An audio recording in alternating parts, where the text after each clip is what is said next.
Hello, all. Okay, I've been asked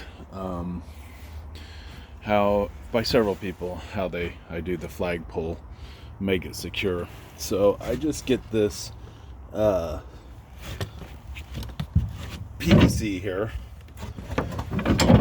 and it's 2-inch PVC. I get it at Home Depot, and then get in the electrical section the 2-inch conduit holder, and use self-tapping screws. We spend a lot of time at the beach, so that's why you see a rusty screw there. Probably best to not use, probably best to get stainless steel if you're going to be around the beach a lot.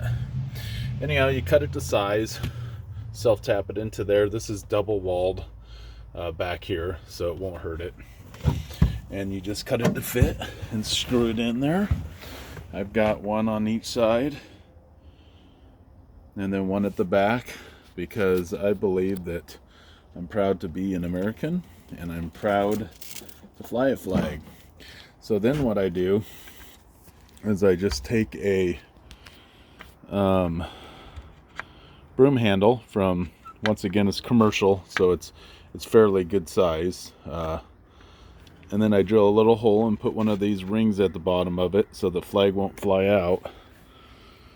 And that way you can slide the flag in, and then install this pin back in down at the bottom.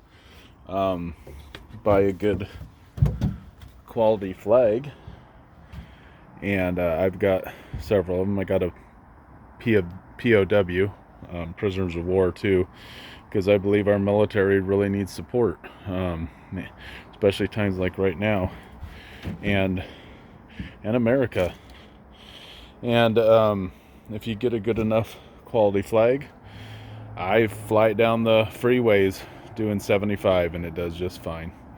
Anyhow, there you go. Hope this helps. Pretty simple.